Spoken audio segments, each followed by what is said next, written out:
Saludos and salutations, Broncos Country, and welcome into another exciting episode of Broncos Talk. Ladies and gentlemen, we have a very special episode for you today, especially since we did take off last week, so we do apologize for the such short notice. I know if you guys heard us on Viva Los Broncos, we did kind of make it a little bit last-minute decision, but unfortunately, we do have to take time off from time to time. But regardless, we are back. Ladies and gentlemen, today we have a very special guest, or guest, I should say. We have a very special show for you today as well, talking about all and everything, all that is fandom frenzy. What do we mean by that? What does that mean? What does that entail? I don't know. Also, you guys, your favorite segment, Broncos Talk Overtime, is back. I cannot wait to share with you guys what I have in store.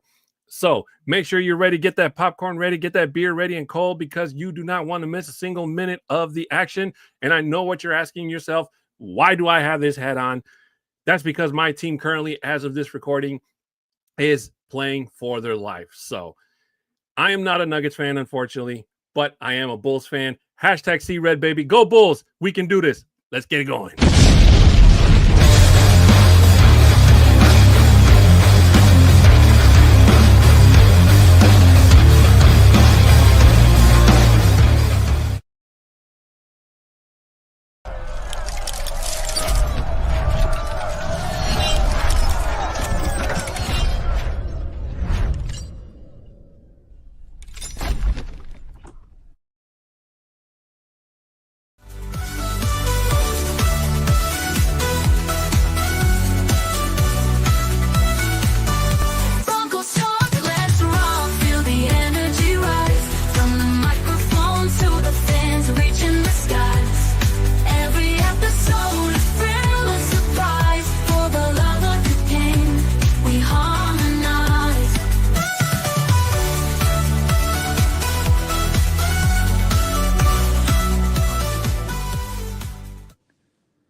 And welcome back in, ladies and gentlemen. My name is Adan Diaz, and joining me to my left or right, depending on which direction you are watching, is my co-host, Bronco Libre. Libre, how you doing tonight, my brother?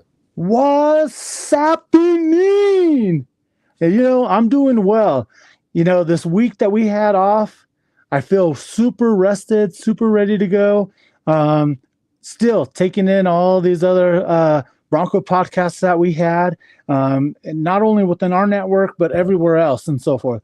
But being able to get that fix that I have within us doing this now.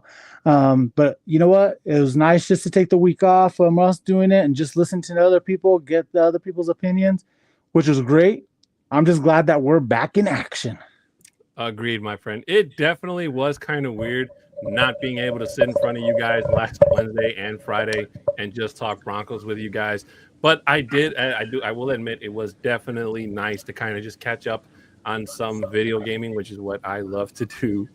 And we do have an exciting episode for you guys here today. One of two of our special guests is backstage. I'm going to bring him on just as soon as we get done with our regular announcements. So with that being said, ladies and gentlemen, just please keep in mind, and we're asking you, if this is your first time here, welcome. If not, welcome back.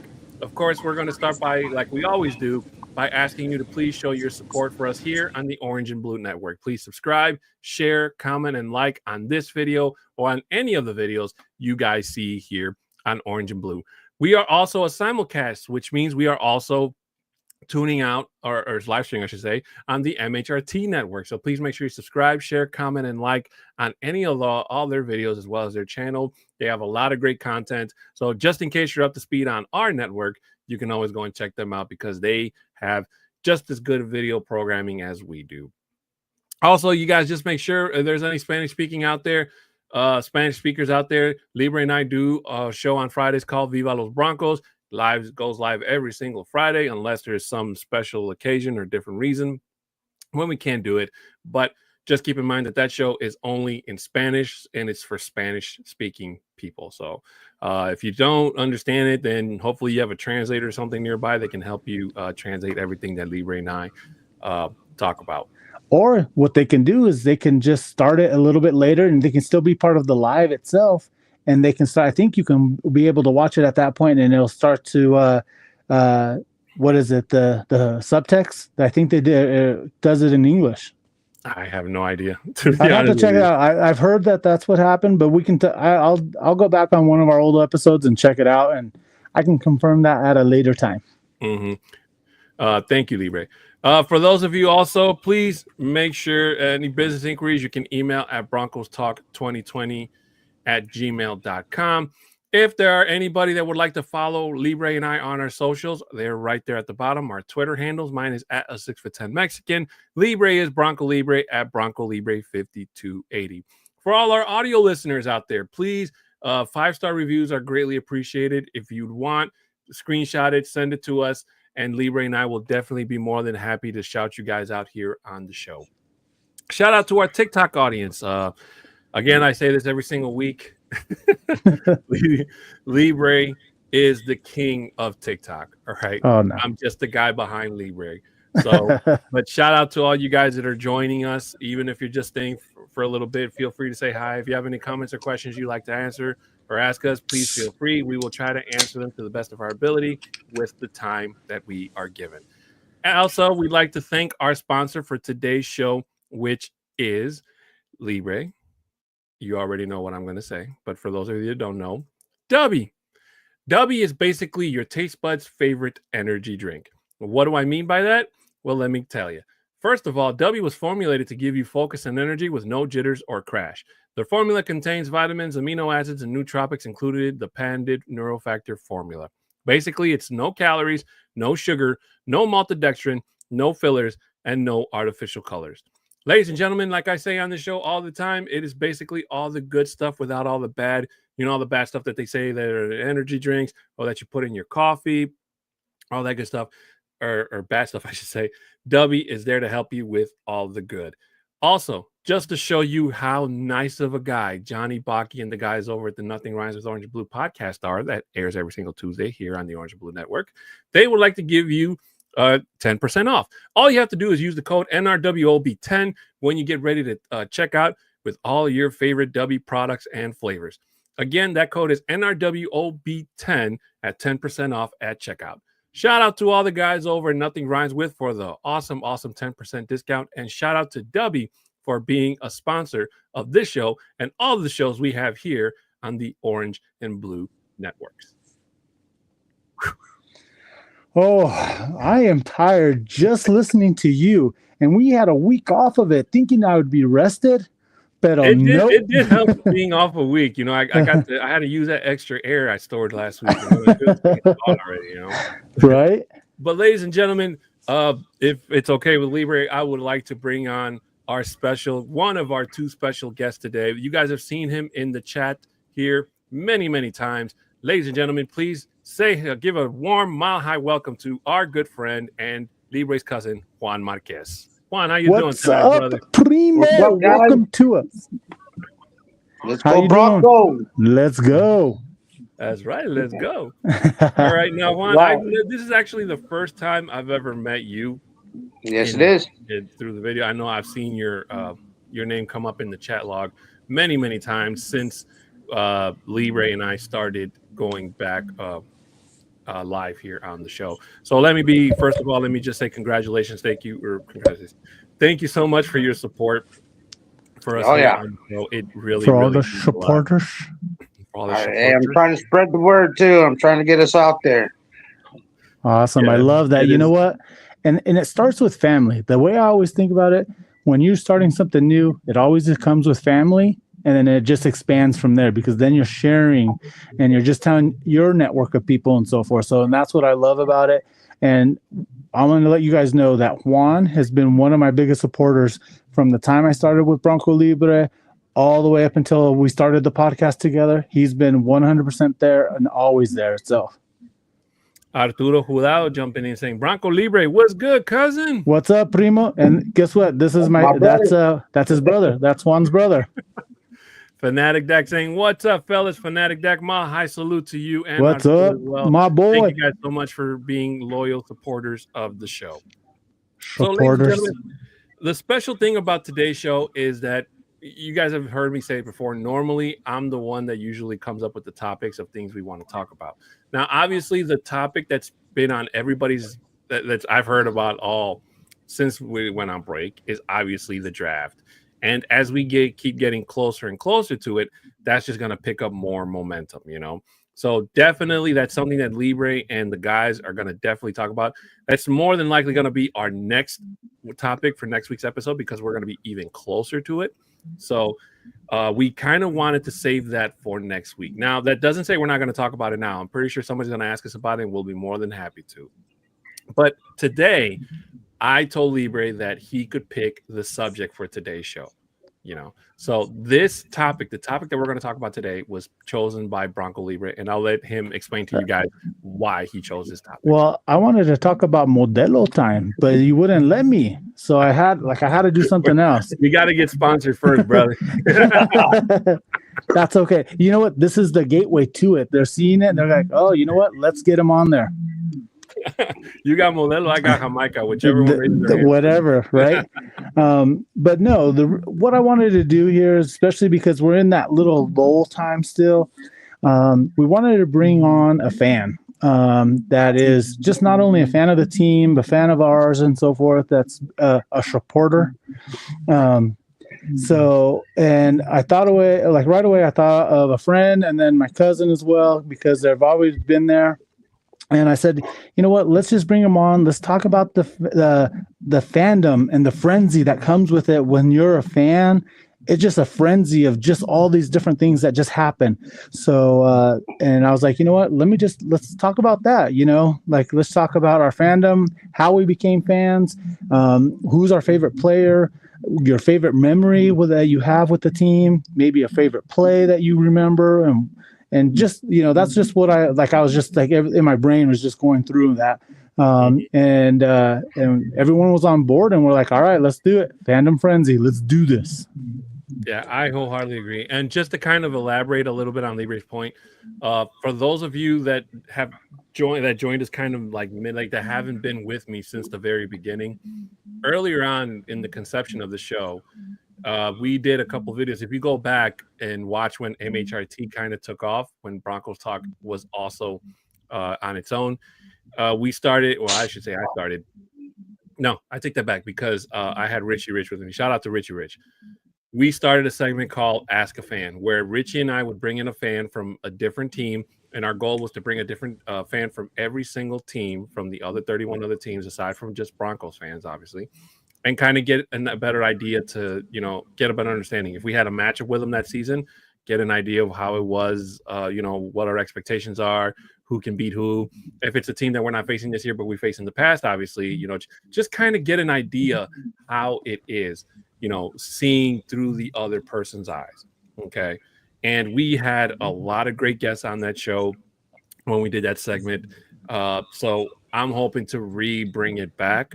And we definitely are. I'm just looking for people that are willing and able to come onto the show and talk football with Libre and I.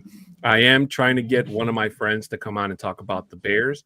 So hopefully that can come through. And either that or my cousin, because my cousin is a diehard Bears fan, but sometimes he's too shy to admit it. So hopefully we can get somebody here soon and we can get that ball rolling as we get closer towards training camp. But I do love the point that Libre mentioned, and that's about, you know, Broncos fandom. And I don't know if you guys want me to tell the story again about how I became a Broncos fan, because I feel like I've said it a million times. But if it's okay, I'd like to start. Yeah, by all means, let's go. Okay. So for those of you that don't know, basically, I live in Chicago. So as you saw at the beginning of the show, which, by the way, nobody tell Johnny, okay, that I had a Bulls hat on. So Johnny, listen. we're gonna get cut off like in the middle of the show, you know. Also, so you know, I grew up in Chicago, and I'm a White Sox fan for some reason. I'm a Bulls fan. I'm a Blackhawks fan. Chicago, all the way to the core. Football wasn't one of my passions when I was growing up. I don't know why. I did see a lot of people around me that were Bears fans, but it for some reason it didn't grab my attention. when I was a teenager, I was really into The Simpsons. I'd never missed an episode. I remember every show by heart, the lines, the jokes, all that stuff. And one time they did an episode where Homer gets a new job outside of Springfield. So he moves his entire family and he goes to work for some soon-to-be supervillain named Hank Scorpio. And when he's hanging out with his boss asks Homer, well, like, what is your dream? And Homer, like, embarrassingly says, like, I one day want to own the Dallas Cowboys. I don't know why. But fast forward to the end of the episode, Homer ends up moving back to Springfield, and his boss turns out he's like on the run, on the lam. And then he sends him a letter. He's saying, hey, it's not exactly the Dallas Cowboys, but it's a start. And when the camera pans out, it's like the entire Denver Broncos team on his front lawn. And basically it's the animators making fun of the Broncos. They can't run routes. They can't catch a ball. It's just like all this like hilarity, Like, it was really funny. And that was the very first time I actually saw and I got exposed to an NFL team outside of the Bears that wasn't the Cowboys, because everybody at that time was talking about the Cowboys. The mid-90s, they were one of the best teams in football. And the Broncos were always the team that could get, they were great during the regular season because of John Elway. But in the 80s, they just got their ass handed to them every single time they made it to the Super Bowl, by the Giants, by Washington, and then by the 49ers. So that kind of introduced me into, that was my door, the gateway that opened to football. And then the very first, I kid you not, the very first NFL game I saw was the Super Bowl in 1998, where the Broncos faced the Falcons. And I saw John Elway play probably one of his best postseason games of football in the history of the Broncos. That man made me fall in love with Denver, and I was like, I can't wait to watch this. And just so you know how my luck is, that was his last year, and he retired. So, and this was before YouTube, before you could just go back and rewatch all this stuff. Like, thankfully, there was a friend of mine whose dad was a big football fan, and his dad recorded all the games, so he let me borrow his tapes, and I would go back to my house and I would watch them. And just kind of rewatch everything, and then I would try to watch the games when I can during here in Chicago. But obviously they didn't play them all the time because it's Denver. The only time they played them here on cable was when they played the Bears. So, but other than that, it was like a fantastic. And my fandom just kind of grew more and more. I started to learn about John Elway. I started to learn about Terrell Davis, Shannon Sharp, all those guys. And, little by little, it just kind of, snowball and avalanche. And I just became literally probably the biggest Broncos fan in Chicago. So, and that's one of the great stories about it. You're being able to see him, or, the team itself, it's at his prime, at the best part of it itself. Juan, I don't know if because I hear a lot of feedback. I hear it too. I hear it's like an echo. Is it coming from mine right now? I think so. I think it is. Yeah. I can hear Lee Ray coming through, like, kind of muffled. Okay, I got it turned back on, turn it off, turn it on. All right, let me see. No, that's a lot better right now. Oh, it's coming back again. Yeah, it's coming back. I'll turn it off for a little bit, and then. All right, let me see if that's better. So yeah, so it's something to do on your end.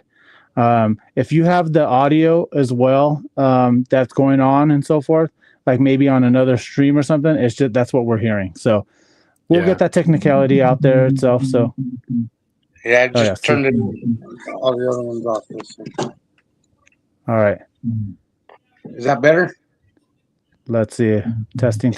I still hear it, but like when you had yourself on mute, it wasn't happening.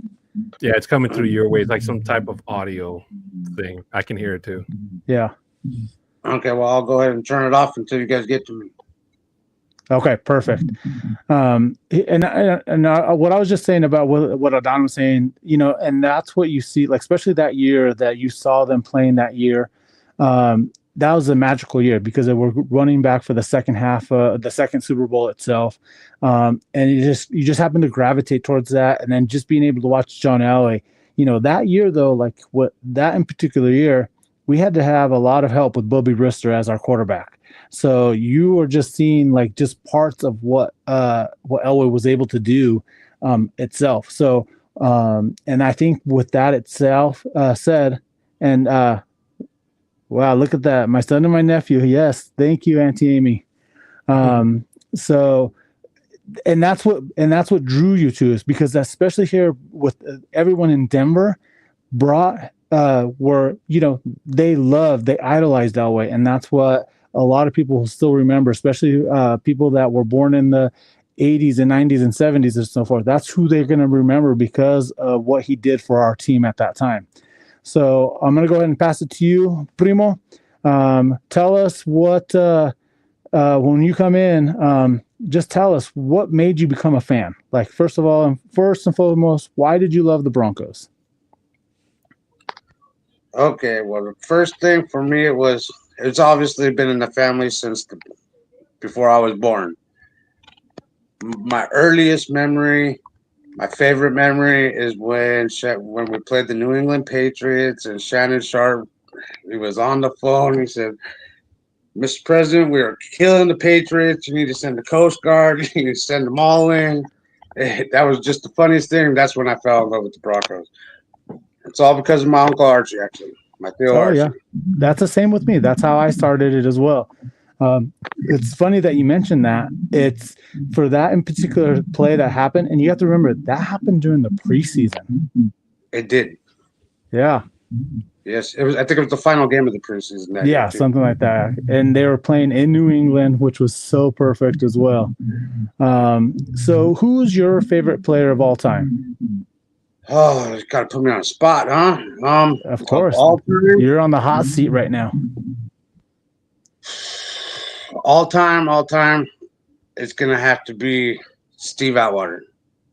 Hall of Famer, laid the boom, and when he took out Okoye, that was just awesome. Ooh, the Nigerian Nightmare. That is the shot heard around the world, and he hit him so hard. Like, some of the players were saying, I cannot believe how loud that hit was. And you just saw that he just stopped him in his tracks and sent him flying back. That is an iconic play ever. That never happened to him before in his life, going backwards until that play.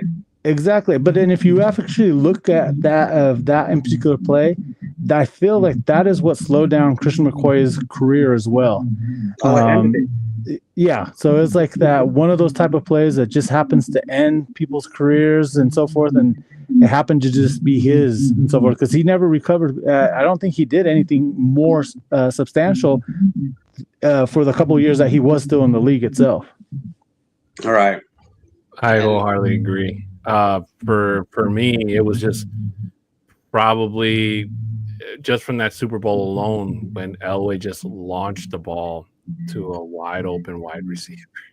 Who was that wide receiver? Rod Smith, man. Rod Smith. That call from Dave Logan, still, like, I remember it. Rod Smith got it, and I'm just like, who's Rod Smith?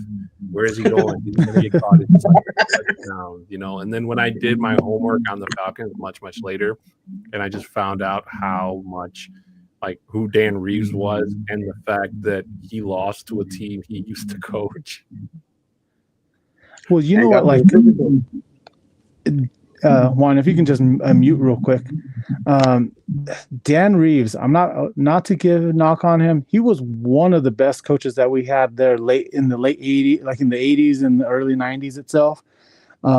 It's just that I don't think he didn't have enough firepower during those Super Bowls, because it was all Elway. It was Elway during that time frame when he was in here, that it was really just him, and everybody else was just somebody that was just there because of Elway.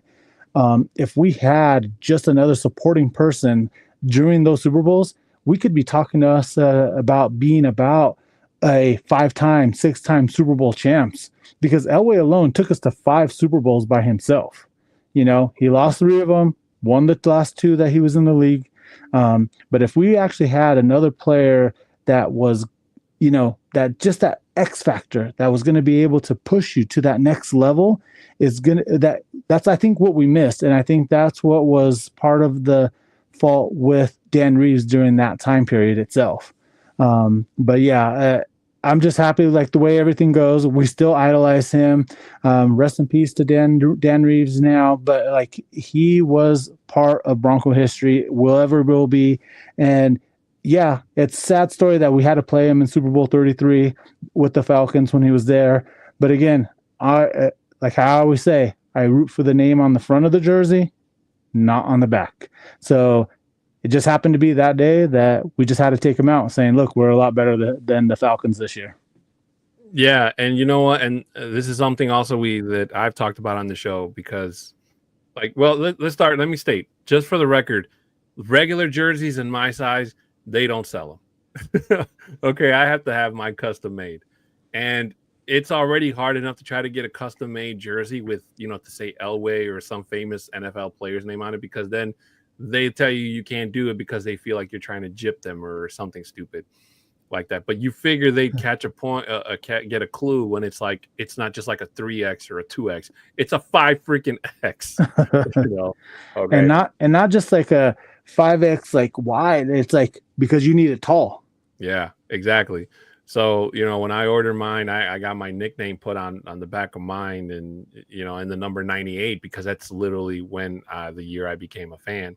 So I always love telling that story, especially when I'm doing Uber runs and, somebody sees like my Bronco hat and it's like, oh, you're a Broncos fan. Why are you a Broncos fan? And then, the whole cycle starts over again. But it's kind of crazy when you really think about it, because I never, aside, basketball would probably be the only sport where I could say where somebody made me a fan, and that was just Michael Jordan, obviously. And I'm not the only one. There's millions of other people during the 90s that became fans because of Jordan, not just because of the fact that they lived in Chicago like me, but just because we felt that the man, what he did was, revolutionary, and to this day he's iconic. Okay, so the fact that somebody else, John Elway per se, made me a fan is just like crazy. And every time I go to Denver, Mile High Stadium, I always say the same thing to my nephew. I'm like, what if we're just walking down like around the stadium and John Elway just walks by, and he looks at me, he's like, why would John Elway just be walking around outside? I'm like, you never know. And that's what I love about the Denver Broncos themselves, is that you never know what could happen. Maybe John Elway may not be a good possibility, but again, you never know what could happen. There's times that some of these Bronco fans or former Bronco players, they will be walking up and down the tailgates themselves and just chatting with people. We had last year, Eddie McCaffrey was out there last year doing it. We've had Steve Atwater 2 years ago did it, and they'll still continue to come through in and out, and they're there. Like if you're going to be there early, come and tailgate, have fun, eat some food, have some drinks, and guess what? You never know who might join up. During this last season, we had the current president, Denali Leach, come to my tailgate. Like he was there at our tailgate talking, chatting it up with the people that we had in our tailgate. So it happens. So like you never know what could happen. The only Broncos, before I turn it over to Juan, the only Broncos player I've ever met was I just met him the day I went to Denver. Mecklenburg. Yeah, thank you. I didn't want to Google his name. Mecklenburg. See, like I remember who you met. Come on, no. And he was really nice because there was a sign like next to him that said like you had to go buy a ticket or something, and everybody was looking around like, where do you go buy a ticket? And he was just standing there. He's like, don't worry about that sign. Just come on. Yeah. Get in line. Let's take a picture. So, and he was really nice. He took a picture with me, took a picture with my nephew. So, and I've seen other Broncos players from afar. 2 years ago when I went to go see the Jets game, I was there when Shannon Sharp was there when they were celebrating the NFL champs for the 25th anniversary. 25th anniversary. Thank you. Yep, of Super Bowl 32 at that time. And that's the closest I've ever been to Shannon Sharp, even though I was up in the nosebleeds. I got to see what he kind of looks like in person. I mean, he was the size of an ant, but still. Juan, what about you? Oh yeah. My first like person I met was Dwayne Carswell. I worked for a phone company, and we did a charity event. He came out and visited us and played softball with us. That was kind of cool. Dwayne Carswell. That's a long time ago. Oh yeah. And then just with the whatever it was back in the day that got me to where I am today was because probably the Broncos as well. You know, all I've had in my life is family, and I consider the Broncos family. Yes, sir. Every game that I've gone to, I felt like family being around none but that sea of orange is so awesome to look at. Uh, Especially in night games, Monday nights. Last year's Monday night game, I was there. It was so awesome, so awesome. I And mean, it's I've heard crazy. that game alone had like three or four of the best plays of all year. This past year it was awesome. Yeah, no, I was gonna just say like I live in a house where I'm a Broncos fan, my brother's a Lions fan, his girlfriend's a Packers fan, my dad is a Bears fan, my sister is a Steelers fan, and my nephew's a Chiefs fan. So Oh man, Hey, no, this house is all Broncos. that's truly right there a house divided in the Yeah, we NFL. get kind of crazy here on Sundays. We're just talking smack, you it's know. so fun though. So I was telling Libre that my goal was to try to go to Denver this year, like I try to make it every year. I'm trying, crossing my fingers, that I can make it for a Broncos Chiefs game. Um, just because my nephew really, for some reason, I don't know why, loves Patrick Mahomes. So I figure, uh, you know, one of us will walk out of that stadium with bragging rights. So I'll take the gamble. Well, just so you know that the bragging rights for this year, that gamble is going to be a high number. Like I will take and put my mortgage on the line for this upcoming season against KC. Oh, I'm definitely taking the money line this year Yeah. too. Kings. I might have to crash at your house for a while, Libre, if we lose. Hey, I have a spot in the basement for you. You might have to still duck down because it's not that high, but you know. Oh man, but it's cool, you know. Oh It's yeah. really cool being in a house where the camaraderie it's never the same. And that's the best part about it. Like, because you guys have so many different varieties and you guys have all these conversations every Sunday. Well, now I'll just say from Thursday through Monday, you guys are having these different conversations. What I love about that, because you're not just talking about one specific team, it's all of these teams that you're talking about itself. So that is the best part about it. And you're all coming together for one common thing, which is the NFL.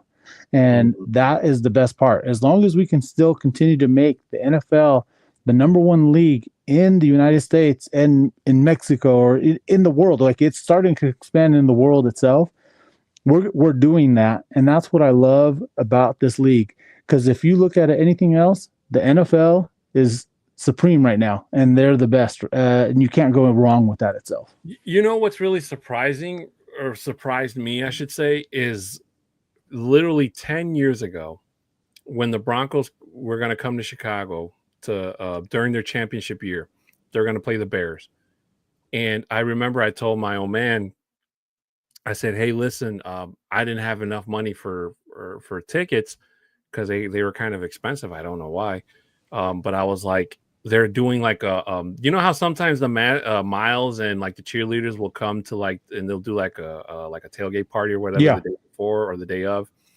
Well, it's the Saturday before, so because it's the Saturday same thing that I did when I went up to Seattle. I went to the official watch part or to the official meet and greet or something like that. But yeah. So I told my dad, I'm like, hey, do you want to go? It's in Wrigleyville. It's like in a nice little bar restaurant right near where the Chicago Cubs play.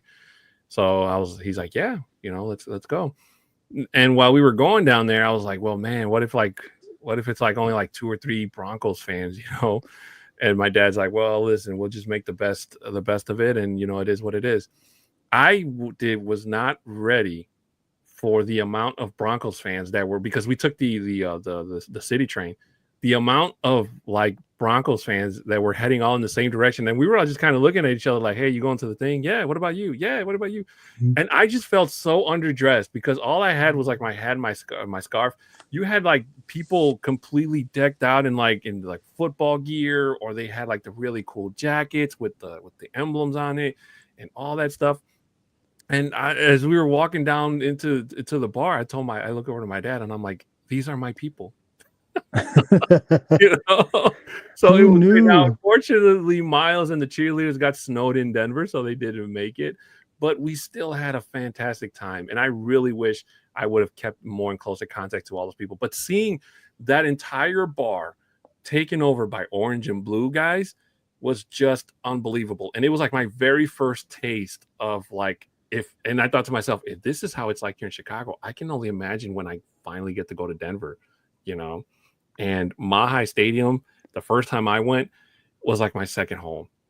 It was just beautiful to be able to see all the orange and blue, and more orange and blue, thank God, than there were. The very first game I went to go see, first Broncos game ever, was when they played the Texans, was when, God rest his soul, Demaryius Thomas got traded. That was his first game back in Mile High, but as a Texan.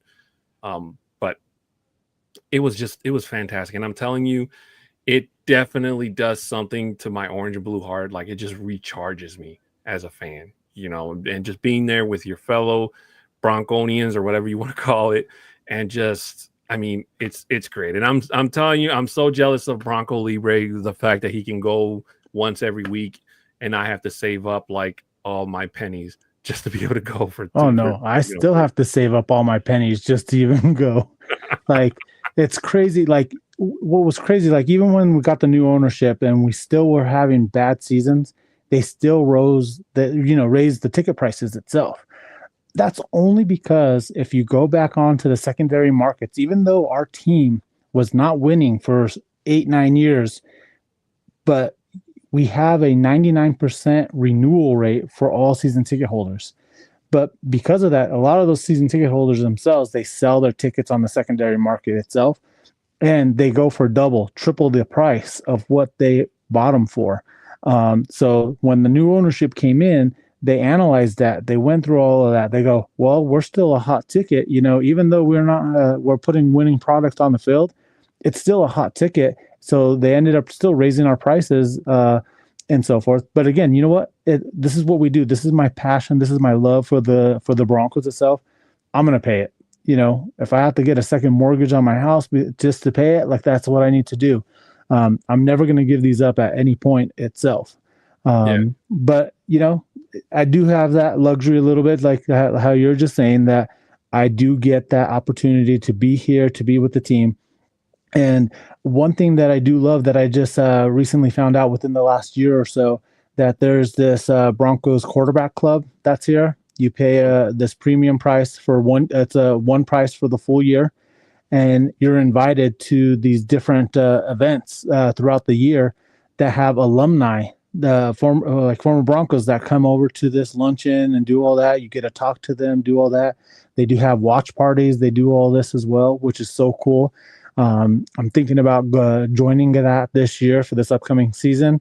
But again, I do have a lot of stuff that I am going to be doing as well for the Latino community itself here in the Denver area. So, and I'm hopefully that I can get that onboarded and get a good following for that, because if I can do that, get some, say, watch parties that how we're just talking about when the Broncos are on the road, and if I don't happen to travel to a certain game or not, because I at least try to go to one game a year. But yeah, that's what I'm hoping to do. I'll talk about it more later on in the future talks when I get everything done. I think more of it's going to start pushing forward once the schedule actually comes out. So before I turn it over to Juan, just want to quickly chat. We have not been ignoring you. We're just kind of lost in the conversation. Championship run. I don't know if I gave you a shout out earlier, but my high salute to you, my friend. What's happening? The game that was here in Chicago in 2015.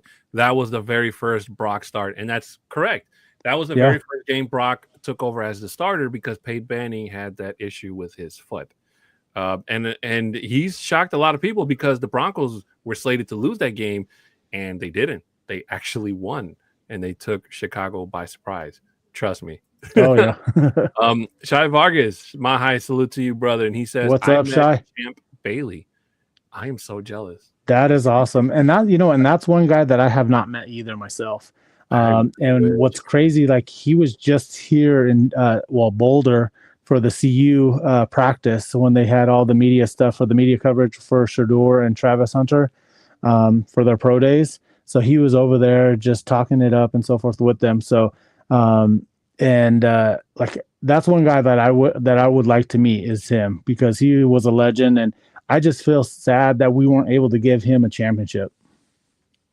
What about you, Juan? Yeah.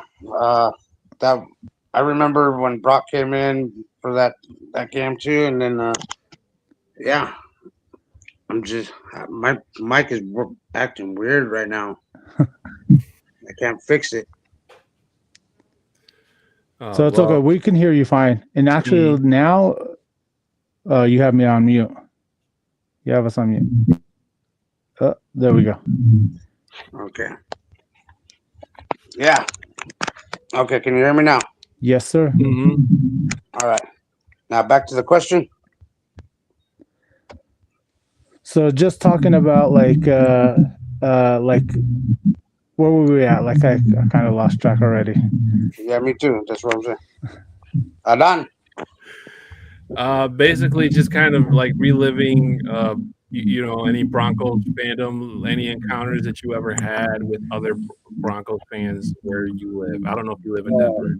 Okay, so I live in Arkansas, and actually one of my best friends, he's a big Broncos fan as well. So we have that one thing in common, and that kind of started a whole kind of different relationship with us. Because if he wasn't a Broncos fan, I wouldn't be able to relate to him on a football standard either.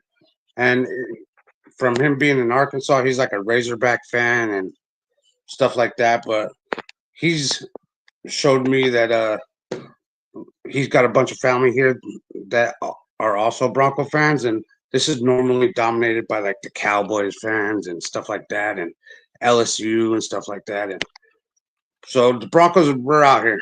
I mean, I'm trying to spread us. My son's a huge Bronco fan, and one thing that I have to say is that me and Juan, we video FaceTime. 1 second. We video each other at least a couple hours right before the game starts. And this is away games, home games, no matter what. We're always video chatting. And then he brings his son on the video with me. And we're always going. And he's out there. He's super excited. He has his Von Miller jersey on. And he goes, Broncos, let's go, Broncos, let's go. And that makes my day every time because I see that. I love it. Just seeing his interaction, his love for the game as well because of what Juan was able to instill into him when he was a baby. And that's one thing that I love wholeheartedly so much for him.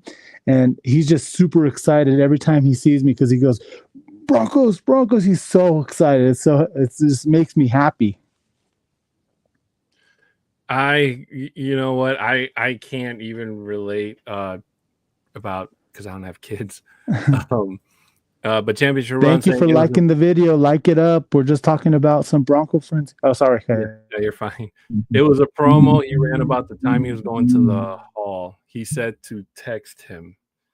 He's talking about Champ Bailey. Championship Run says he has Champ Bailey's number in his phone. Oh, that's freaking awesome. That's fantastic. Which, well, let's say hypothetically, if you guys could have any one Broncos phone number in your phone where you can just call and talk to whenever, who would you choose? For me right now, I'm going to say Quinn Miners because he's my favorite player on the Broncos right now. And because I played offensive line and that's what I know, like just talk to him all the time. Just say, hey, what's going on with this? Like what type of thing? I just love about what the offensive line is doing. Like when we're in the stadium, that's what I'm like, there he is. Yeah, let's go, Primo. But yeah, it's Quentin Miners from myself. I What would about you, probably Juan? Or go go ahead, ahead, Juan. Juan. Who would be your player? Mine, no doubt, without a doubt, it would probably be Shannon Sharp. Without a Good doubt, answer. Shannon Sharp. Good Okay. answer. Just because he would be, there would be no time for anything else but just to listen to him talk is awesome. Yeah. And he wanted to be a part of it too. Yeah. Very good. See, and that's what I like about it. When it comes to the family like that, he knows what it's all about. Mhm. I raised him right. I raised him right, y'all. Yes, you did. Championship run says Atwater, and if we're talking about current players, PS2. Those are all good answers. All definitely Absolutely. good answers. There's no wrong answer here, I mean, think. for me, it's the obvious one. It'd have to be John Elway. You know, Okay. just so I can tell people, like, hey, I know John Elway. I can call John Elway. You know, and just to kind of sit down and just hear his stories about, you know, how he could have went to go play baseball, but he didn't. And, you know, if he, you know, what was going through his mind about, you know, holding, if he was actually going to hold out if he didn't get traded and he had to play for the Baltimore Colts. You know what? I think he would have, just because he was super talented at playing baseball as well. And he was going to be signed with, like, I think he was already signed with the Yankees at that time as well. Mm-hmm. And to be that type of, and we're going back to like with, like I was just saying with CU as well with Deion Sanders, you know, playing both ways. Elway could have been that type of player as well, where he could have played both sports. But what he really wanted to do was play football. That's what his passion was. Just because his dad was a high school coach, his dad was, you know, he wanted to do for his dad. And I think that's why he wanted to play football. And he didn't want to play for the Baltimore Colts when he got drafted with them. And he goes, hey, I have this other thing that I'm really good at. I have a contract. I'll go play baseball if you don't trade me. And I don't think he was joking around at that time. And I think really he would have said, if they didn't trade him here to Denver or anywhere else, he would have said, all right, let's go play ball. Agreed. I mean, I don't think I'd be sitting here right here if it wasn't for John Elway. I'm pretty sure. You know, I'm pretty sure in the multiverse somewhere, I'm probably, I don't know, maybe a Bears fan. God only knows. I sure hope not. What else I'd have been doing in 1998. Or who the quarterback would have been if it wasn't John Elway. I mean, maybe it was Kubiak, because Kubiak was the backup to John Elway. He was the backup for so many years. But I think even with that, like, we wouldn't have had the success that we had if Kubiak was the quarterback for us. As you could tell, he learned so much from being just on the bench itself. Because look what he did in the NFL when he became a coach. Mm-hmm. You know, he got us where we wanted to be. We're like, just as overall, it just sucks that his health had to go down where he couldn't be on the field to help us out. Because that's part of why I think when we did win, like, it just went down from there as well. I mean, it just kind of like, sometimes, like, I feel really bad for Gary, because when I've seen those videos of, like, the Super Bowl videos, and the fact that Gary Kubiak had to go out 3 different times to finish off the game, and it was like my heart really hurt for him. You know, my thing is, like, my heart doesn't hurt for any of those guys. They're still getting paid to do something. He just happened to be getting paid very well for just sitting on the bench. You didn't have to do much, but when it was time for you to go out there, he was ready. And that was one thing that I loved about Gary Kubiak as well, is when he had to get out there, he was ready to go. Okay, let me put another hypothetical. If you could go and erase one bad thing from Broncos history, what moment would you choose? The hiring of Josh McDaniels. I'm going to go before that and say the the whole game against the Jaguars in 1996. That was just, it was made me My throw up. only contradiction to yours, Libre, is if you erase that, we don't get Von Miller.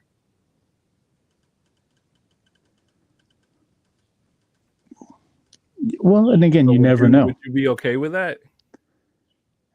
Well, again, yeah, that's going to be a hard to like. It's just a chain of events that happen. You know, who knows what we could have done the year before, prior to getting Von Miller? Would we be in the same boat because we had the type of players that we had, or was it just because of the coaching is why we were there? But again, like it's still going to be that catch-22. Like it's still going to be a chain of events of what we got at that time. But I still feel like if say we didn't get Von Miller, but we still were running years of success and so forth for it, like I don't know. It's just hard to say. But I think that part of Bronco history, he set us back several years after that, though. It took us a while before we got back to where we were at for that championship level. I know, but like a guy like Von Miller. See, that's the interesting thing about this upcoming draft is that everybody's trying to get that home run guy. Mm-hmm.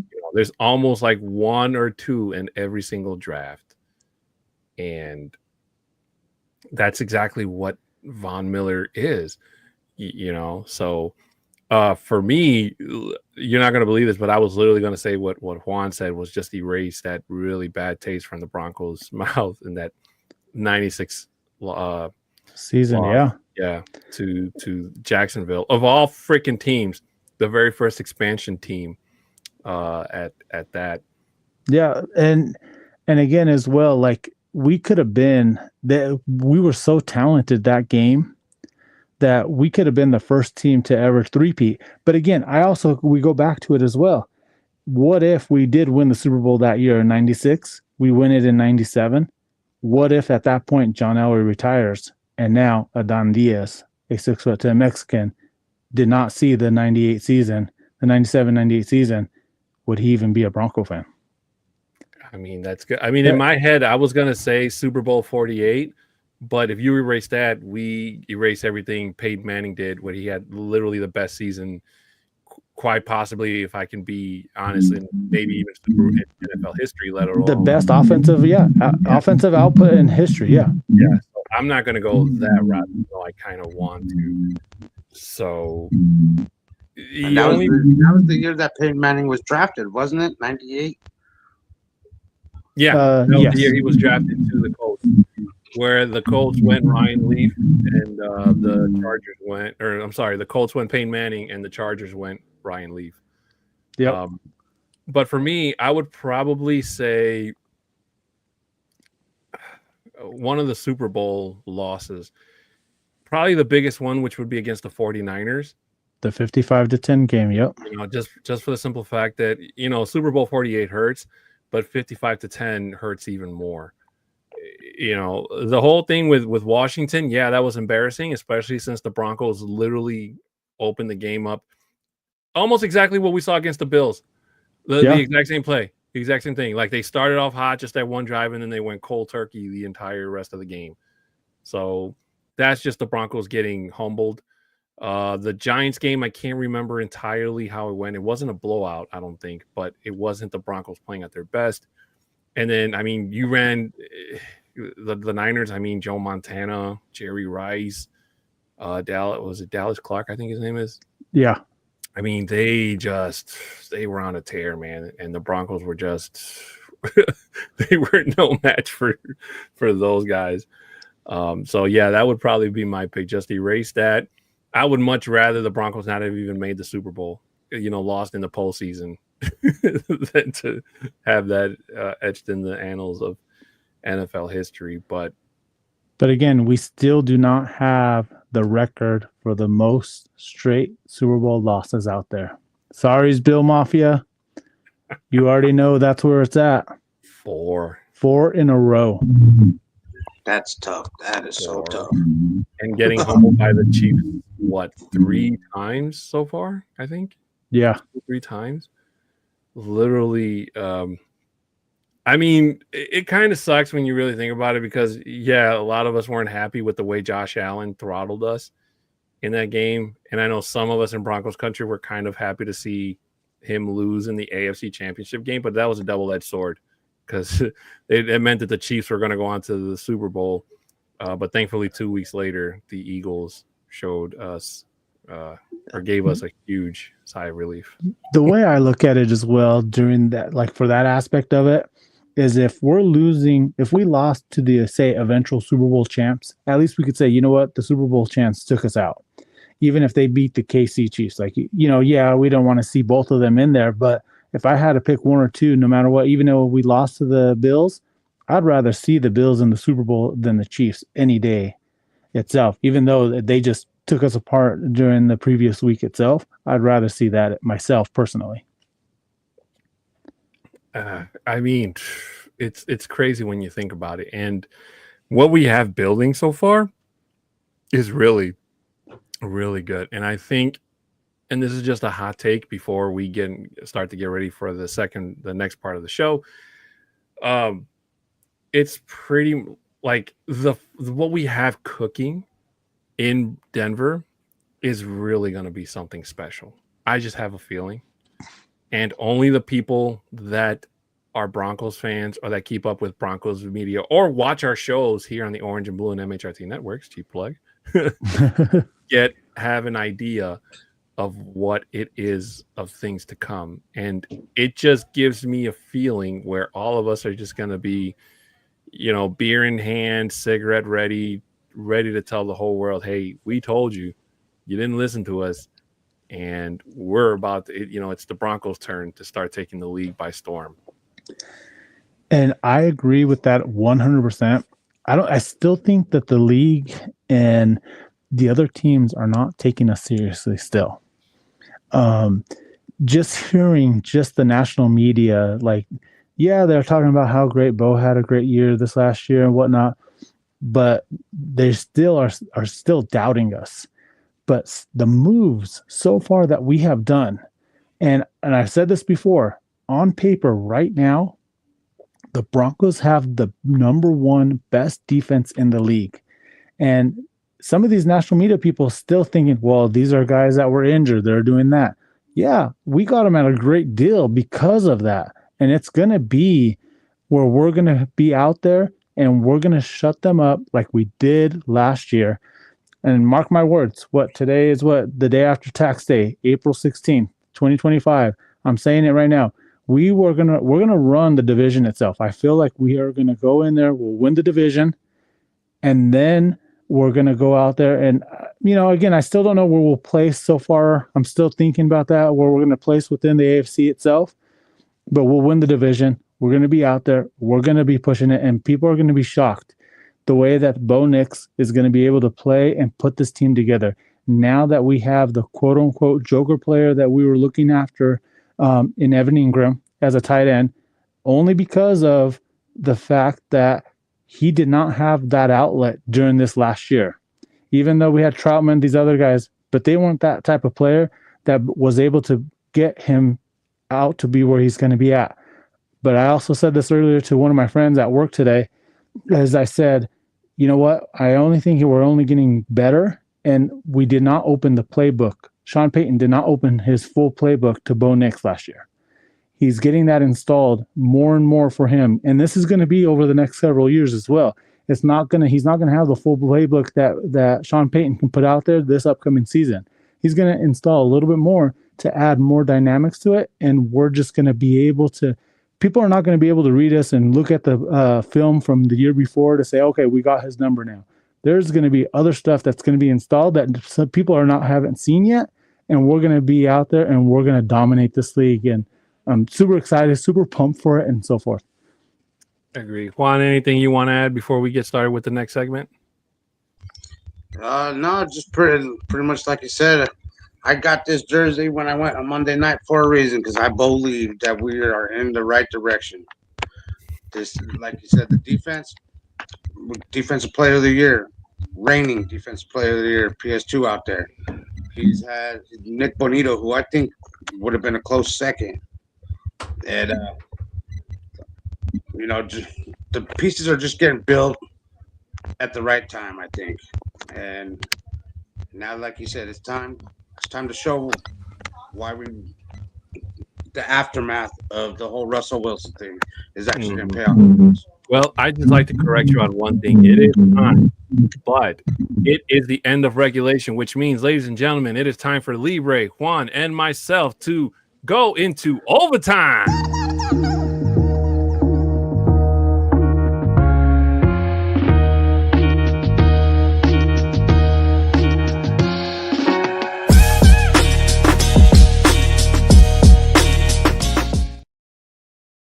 What we've been talking about, or it you is want to separate finally it? time for your favorite segment of the show. It is Broncos overtime, where it is Libre and I and Juan. If you like to stick around, you're more than welcome to, my friend. We get to let our hair down and just talk about any and all thing, whatever is on our minds.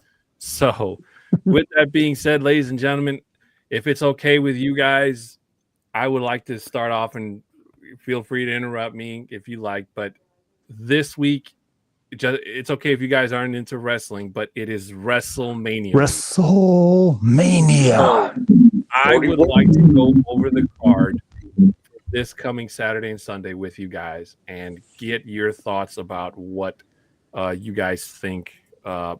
Just get your thoughts, if you have any, on the matchups at hand. So let's start with the very bottom. He loves WrestleMania. He loves WWE, so we're perfect on this. All right. D-Rock, I see you in the chat, brother. Thank you so much for joining us. He says, Mile High Country will be back up upon Mount Olympus. Definitely will, brother. Yes, sir. Bet on it. But ladies and gentlemen, let's start with the very first one on the card, which is Liv Morgan and Raquel Rodriguez versus Bayley and Lyra Valkyria for the WWE Women's Tag Team titles. I'll be honest with you guys. I really don't know why my wife Bayley got thrust into the world with the tag team match. I feel she's more better as a solo champion, but I mean, I guess they need competition in the women's tag division. So, why put the best out there? Yeah, I still don't think that that they're. I don't know. I don't like. I don't like Liv and Raquel Rodriguez as tag team champs. I don't know why, but I don't, as much as I love, my wife, obviously, but I don't think it's enough for them to overthrow. I think Liv and Raquel retain. Juan. I'm taking Bayley. I just think she's only going to be a champion until the next pay-per-view. But I think it's about time Liv gets off her little horse. Lee Ray, any thoughts? Just like how you said, your wifey and Raquel, I just like I feel like what they're doing right now, I feel it is a little forced, how you're trying to say as well, because they need the content, they need the competition part of it. But for some reason, I think the way that the writers are set up right now is that they're going to be setting it up for they're going to be the next ones that are going to be taking over, and they'll be there for maybe 6 months. Ooh, I like that one. Let's move on to the men's tag team. We have the War Raiders versus the New Day.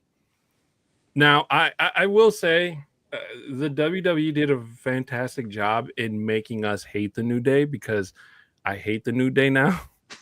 And this is like the worst version of like the New Day that when they first premiered that we thought they were going to be, and that was when they had Big E on there. So, I mean, genuinely, I don't like their direction. I would have rather them broke up and, go back into singles. I've always liked Kofi as a singles competitor. Xavier Woods, he struggled kind of when he tried the singles thing, and that's what I was just gonna say. I think part of it is that he doesn't have that fandom itself to be a singles competitor, and he needs to be part of a tag team or a trio. Like when the New Day was there, they need him to be part of it because he can't do it by himself. Agreed. And that whole sex tape scandal thing really, really hurt him in the Yeah. long run. So the fact that he's still, with WWE is really anything short of a miracle. But the War Raiders have been pretty good. I like them. And if you look closely, the one guy looks like Johnny. Looks almost exactly Oh like my gosh! Now that you say that, yes, the orange and blue face paint with the skull, yeah, with the Viking skull that's hat. Ivar, Yes, yeah. Ivar Eric's the bald one. yeah. So yeah, I think Johnny So Fox is gonna be at WrestleMania. we need to tweet that out to him Yeah. once it goes Juan, on. what are your thoughts? We can't hear you, brother. Let's see. I'm going with the War Raiders on that one. The New Day is. I just think the New Day is not, like you said, not like the old New Day. And I just, for some odd reason, the War Raiders just. I think they'll have their number and they'll end it early. Those are my thoughts. Agreed. Let's move on. They didn't have a card for this one. Damian Priest versus Drew McIntyre in the Sin City Street Fight. You know what? I kind of think that they're really pushing. They're really trying to put Damian Priest back up there. I was never happy when he was WWE World Title Champion. Okay, I agree. thought that was just like a waste of time, if I'm being honest with you.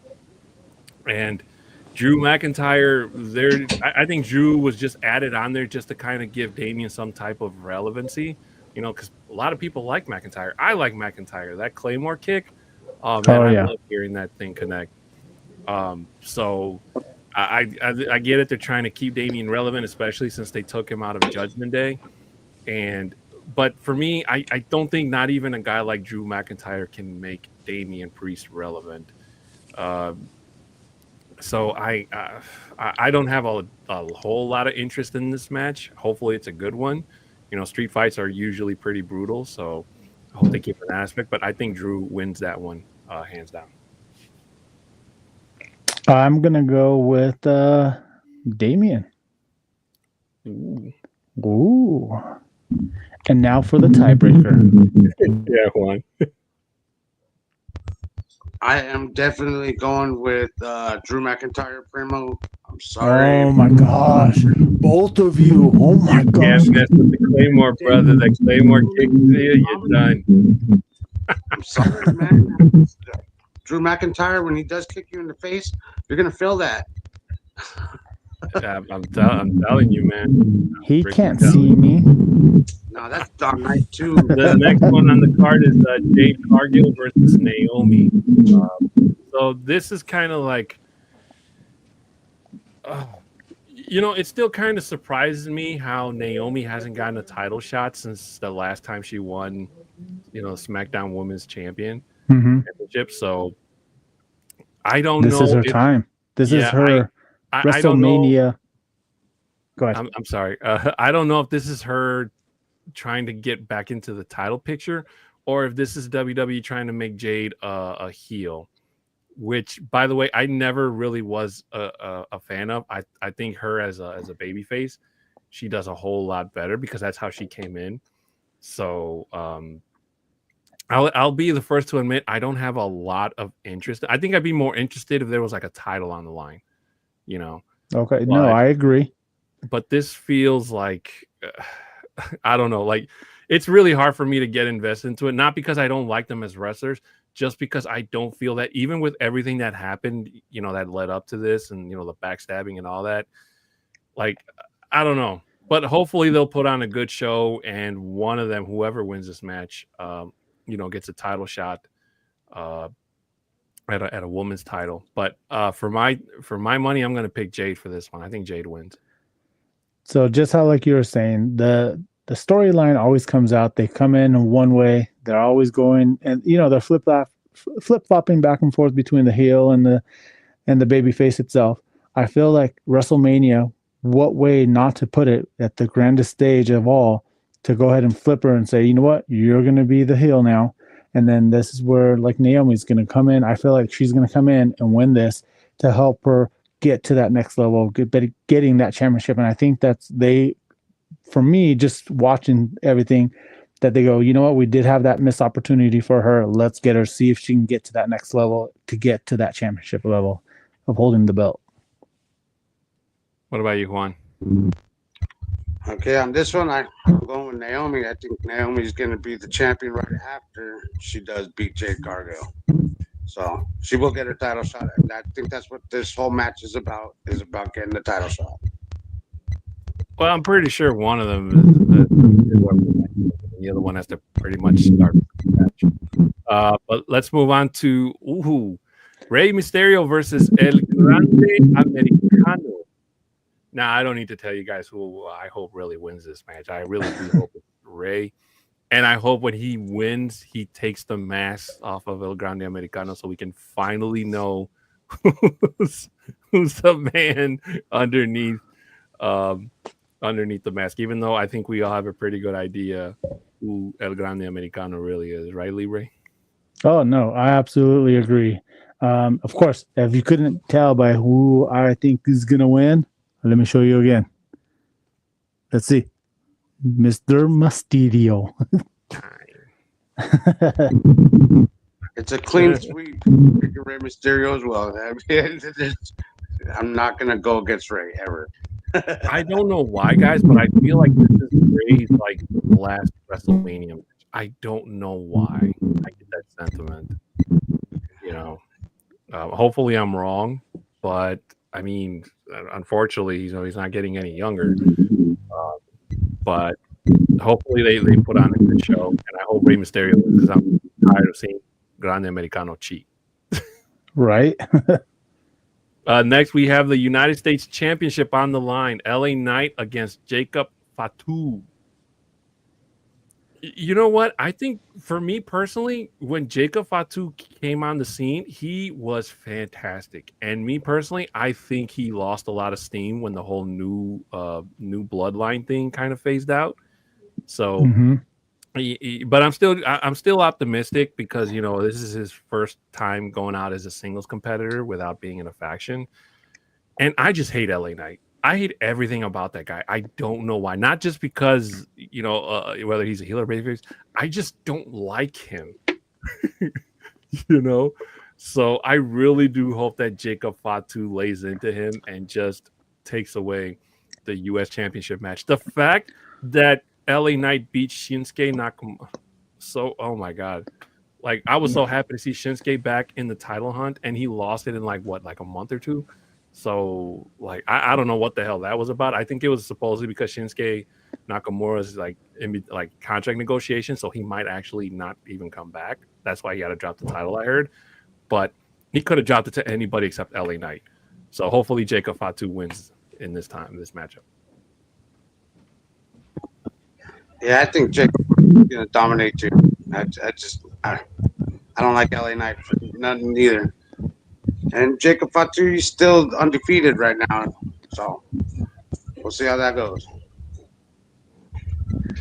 Libre? Well, for me, guys, it's going to be LA. Because you still have to have those heels in those positions itself. It's that storyline. And like how you said, Juan, he's undefeated. What way to have a WrestleMania moment to him losing? There's always those lines that are out there. Unfortunately, like you wanted to continue, like how Undertaker had so many wins in a row before they finally said, you know what, Brock Lesnar's going to take it. Man, I don't think we can be friends anymore, Libre. Hey, as long as we're Bronco brothers, that's okay. Because I don't need a friend. I need my brother. And then this is going to be a great match. I mean, they've been building this up pretty good the last couple of days. The Intercontinental Championship match. Dominic Mysterio, Finn Balor, Braun Breaker, and Cero Miedo.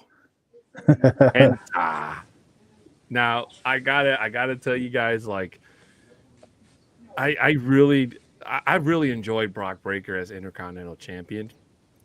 But I want Penta to win, and I'm going to pick Penta. but I don't think that they're going to drop a title on him yet.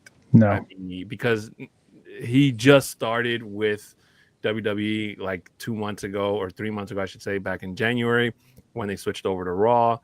So I could be wrong, but he is my favorite in this match. I wouldn't be mad if Braun Breaker retains either, but I just don't like Dominic. I mean, Dominic does a great job of me hating him, so that's going to continue. And me with Finn Balor, I will not pick Finn Balor to win anything, and he's lost my respect until they bring back the Demon. Because Demon Finn Balor was absolute cinema. Okay? This whole new Judgment Day Finn Balor or Prince Balor or whatever the frick he call himself, it's total garbage. Okay? Bring back Demon, the Demon, make him a champion. Keep it that way. I know it takes like half a day to put on all this paint. I don't care. Bring back the Demon Finn Balor. And I'm taking firmly Braun Breaker in this one. He is just so anything. It's with force, and he's the son of one of the Steiners. So, I've always liked the Steiners growing up, and I'm going with Braun. I agree. I'm going to be going with the Breaker as well on this match. How can you not just go with them? I feel like they want to continue the storyline with him being the champ. So, and I feel that they are going to do it as well. Well, I don't hate that decision. Hopefully Penta wins. But if either Dominic or Finn Balor win, I am going to be so upset. And then this one, AJ Styles versus Logan Paul. The only person I hate more than LA Knight is Logan Paul. I would much rather see LA Knight win the World Heavyweight title before I'd want to see Logan Paul win any damn thing. Okay? I just despise that man. And he does such a great job at making me hate him. I hate that he's good at it. Well, that's why he's there. He's doing his job. What he wants. I know he's doing his job, and I hate that he's doing his job, and he's doing it well. Exactly. AJ Styles, I feel like he's almost at the end of his rope in terms of, not because he can't do it anymore, but just because, maybe it might be time for him to hang up his boots. But I hopefully he wins this match. I mean, it wasn't the best build up to this. It was, so-so, but seeing AJ at the biggest stage of them all is definitely awesome. So hopefully he beats the crap out of Logan Paul. I want that to happen, but I feel with the storyline that they're doing, the way that just because of the popularity that Jake Paul has, like I feel like he's going to go in there and he'll just win it. Like it's going to be about a 15-minute match, I feel like. And it will come to right there at the end with him either cheating the way, just the way that Jake Paul does. Like he's going to end up winning this match itself. And that's Logan Paul, cousin. And or Logan Paul, Jake Paul, whoever. He's a Paul. As much as I don't like him, Logan Paul's gonna win just because he's the younger. AJ, I think he's on his way out. I think he's got maybe a year or two left in his career.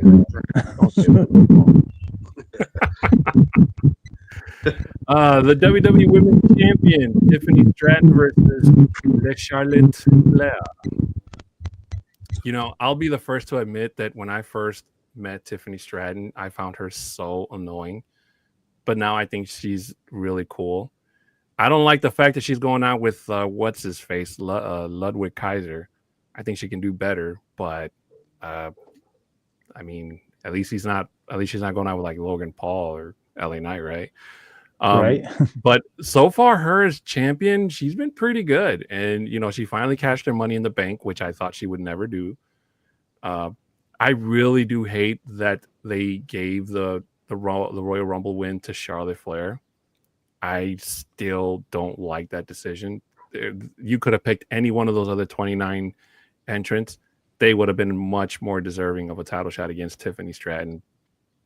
And the fact that they kind of pushed the envelope a couple weeks ago where they kind of went off script and they were really insulting each other. I felt that I felt that was kind of like a like a PR stunt, and it worked because it got people talking. Oh yeah. But what I don't want is I don't want Charlotte to win, and there's a 50% chance that she could win. I mean, I still don't like the fact that she won because of her father, and her father won so many championships. But her father's legacy and her legacy are two very different things. He wrestled in like 4 maybe different eras of wrestling. Okay. So I really don't like when people compare her to her dad because it's not the same thing. That's just my personal opinion, but hopefully Charlotte doesn't win and Tiffany continues to be champion for a while longer. Juan, take it over. Okay, so I'm taking. See, I didn't like this one to be when I first heard of it either. If I'm gonna pick one, I'm gonna go with Charlotte just because she's been there before. I just don't see a long championship run coming from Tiffany because she would have been champion before. And Charlotte, she's back from her injury after being gone for X amount of time. And she did win the Royal Rumble, like whether it was deserved or not, she did win. Uh, and that's about as far as I can say. Charlotte for the win. All righty. So for me, I think that how you're talking about the differences between both her and her father, it's still within the family itself. And I feel that the WWE is trying to build another legacy with her coming through. So with this, I do feel like she is going to win this match itself. And it's going to be woo time. Yeah, we're definitely not friends anymore, Libre. That's right, because we're familia. That's why. Familia. The World Heavyweight Championship. Now, this is going to be a great match. The Ring General, Gunther versus main event, Jey Uso. Yeet. Ladies and gentlemen, I don't need to tell you who I think it's going to win. It is yeet time. Yeet. Now, a lot of people have been bringing up to me the point like, Jey has lost to Gunther before. Yes, he has.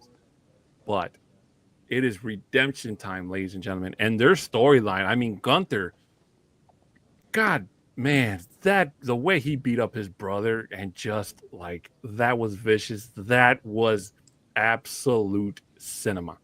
Beautiful, beautiful way. I mean, Gunther really makes you hate him, and I love that he makes me hate him.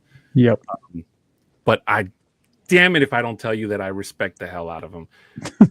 Now, I will say that this is the only reason I say this is a very important match is because if Gunther beats Jey Uso again, it is really going to derail everything that he has going for, that Jey has going for him. Because you remember where Jey was last year. Jey and Jimmy were like, their match at WrestleMania was like literally the worst match of the card on both days.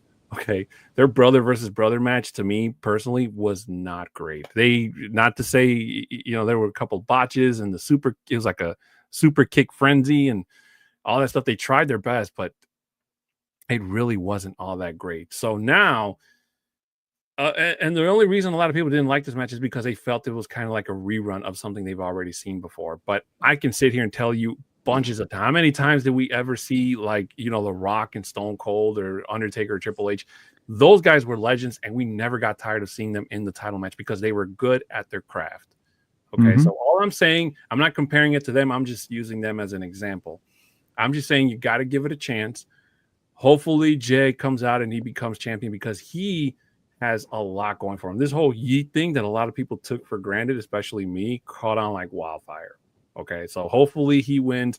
I will say, though, before I turn it over to Libre, I am kind of worried about his brother Jimmy because I don't know like what they're going to do with him. The bloodline is kind of damn near all but gone, and there's only one Yeet King. So where does he go from there in terms of storyline? I don't know, but Jey Uso hopefully wins this one for the Yeet family. Yeet. Hey, I'm right there with you 100%. There's no way that I don't see him winning this match. yes, he did lose to him previously, but the problem is, it's like this is the biggest stage out there. They have a storyline.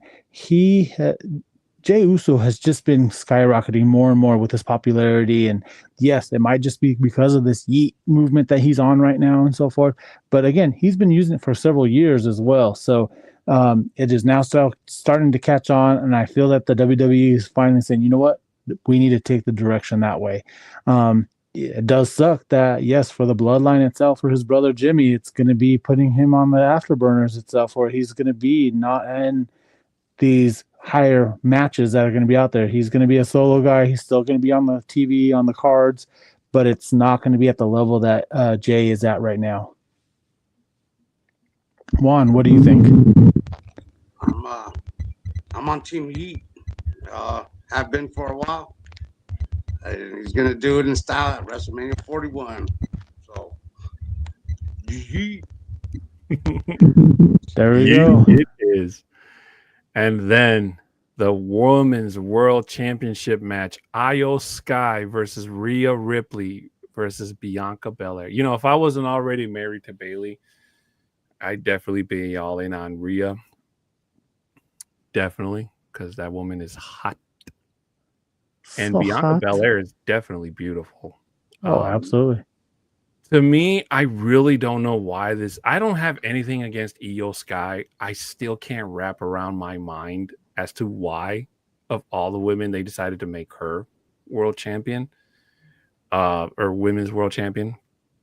So her being in a triple threat and her as the champion is kind of weird. If she was a contender, I think it would make a whole lot more sense.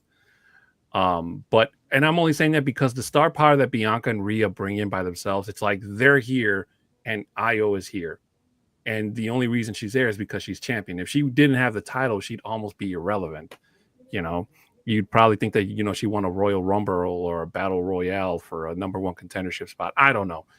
I feel she's the odd piece missing out. I don't think that they'll drop the title to either Bianca or Rhea, even though Rhea did lose it kind of by surprise, at least to me anyway. I think they're going to keep her for champion as much longer. But so I'm going to pick Io to retain. But if I had to be wrong and I had to pick one of the other two, I really do hope it's Rhea. There's just something about Rhea being champion that's just so awesome. I feel like they're going to be like Rhea's going to be there.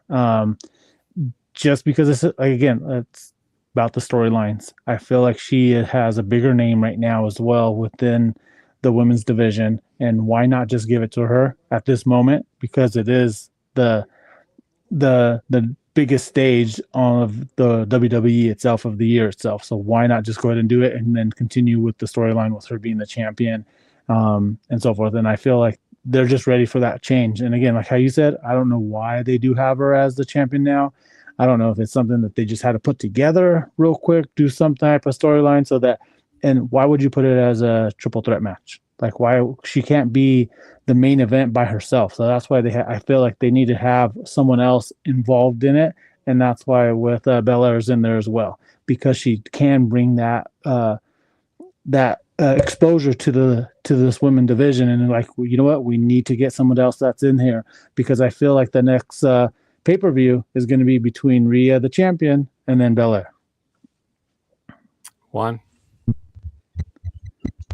Okay, well, I think Bianca is gonna win, and I hope I'm wrong, because I've been a big Rhea Ripley fan since before she became champion, and Io Sky,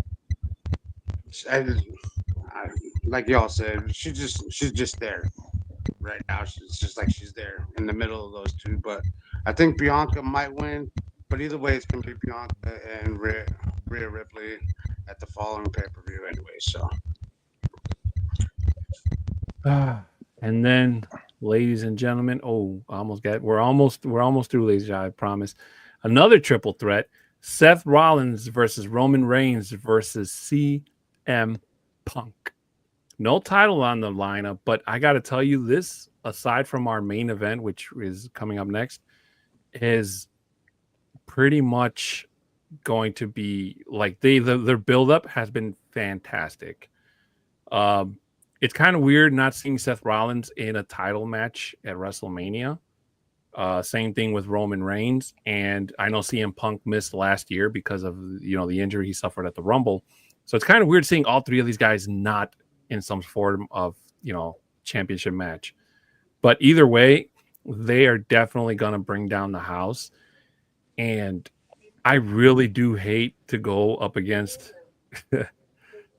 my tribal chief, but I have a feeling that Paul Heyman, whoever side he chooses to help, is going to decide. He's going to be the deciding factor who wins this match.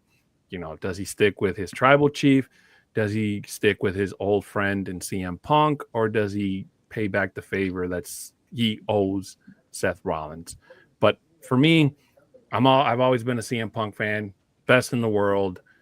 He definitely should have, more than anything, if it wasn't for John Cena, won at the Elimination Chamber, and he came so close. So I'm going to pick CM Punk for this one. Go Punk. Let's go. Superman punch. Roman Reigns all the way. Let's go. I can't even be mad at that, brother. I can't even be. That's my tribal chief, man. Yeah, I agree with my cousin. Roman Reigns. Before he lost the title, he was champion for years. And I don't see Paul Heyman really making a big difference on who really wins the match.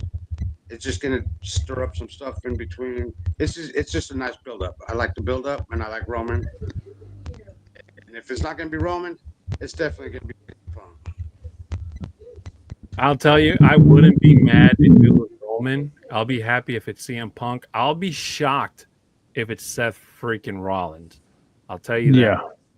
Especially if it doesn't involve Paul Heyman helping him out, But three big names, there can only be one winner. It's going to definitely be interesting. Now, for the undisputed WWE Championship match, the American Nightmare, Cody Rhodes versus John Cena, the heel, baby. You can't go wrong here, ladies and gentlemen.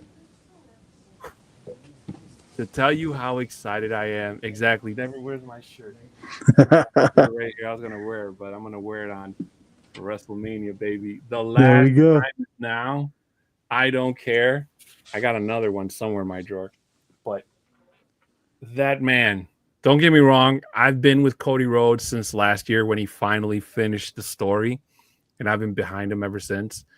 But this John Cena, something that we have never seen in the entirety of his career, and this is more than likely the last time we see John Cena as a main eventer, at a WrestleMania. Well, this is his last year. He's already confirmed that this is his last year of it. Yeah, so hopefully his last WrestleMania itself. Again, they say that this is their last year's. You never know. He might come in for a cameo or whatever. Mm-hmm. But I think wrestling-wise, this is his last WrestleMania itself. I agree. Juan? Yeah, I'm taking Cena. I've always been able to see him, even though he said you can't see me. And I always get pumped up when I hear his music come on because it's iconic and this heel turn. I was waiting for it to happen a couple years ago, and it finally happened. And it's been fun to watch.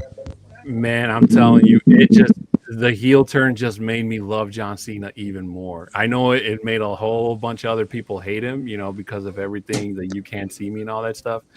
But I really do hope he wins, man. Not only will it be his 17th world title championship, but he'll beat Ric Flair's record. Because him and Ric Flair are tied at 16 world championships. And why not? Why wouldn't they want to do that, especially with him going out this way? Make him the number one out there because he has been a fan favorite for years. So why not have him have the record? That's the only thing they can do. And then how they always have, like with the video games or just in videos itself, this is their WrestleMania moment. Like this is going to be Cena's WrestleMania moment himself, being able to hold the record for the most championships. And it's going to be, and I feel like it's going to happen on, this Sunday. Mm-hmm. Agreed. Well, ladies and gentlemen, that has been our WrestleMania predictions episode. Thank you guys for sticking around and listening to everything that we had to say. So, with that said, I think this is the longest overtime segment we have had so far. I'd want to thank my special guest and Libre special guest, Juan Marquez. Thank you so much for being with us Thank today, you, Primo. brother. We really do appreciate having you here. And thank you guys out there in Broncos country for being here with us. And again, we do apologize for not being here last week. But just to let you know, there will be times where Libre and I have to take time off. Especially to our good friend Mike Carmelini. I know he really missed us. But if somebody can let him know that we're back so he can finally get some sleep. But ladies and gentlemen, just want to quickly remind you to please subscribe and share, comment and like for us here on the Orange and Blue Network. All your support is very, very well appreciated.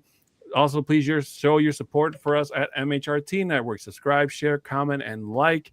Your support is very, very well appreciated. For any business inquiries, you can email at broncostalk2020@gmail.com. If you'd like to follow us on our socials, there they are right there on the screen. Mine is at a 6'10" Mexican. Bronco Libre is at Bronco Libre 5280. Juan, I don't know if you want to plug your social. You don't have to if you don't want to. No. No. But anyways, if you guys are listening to us on audio, please make sure your 5-star reviews are always appreciated. Send us a screenshot so we can give you a shout out here on the show. Shout out to all of our TikTokers who are watching us. I don't think there's anybody left in my room. I have one person. Libre's got a couple more sticking around.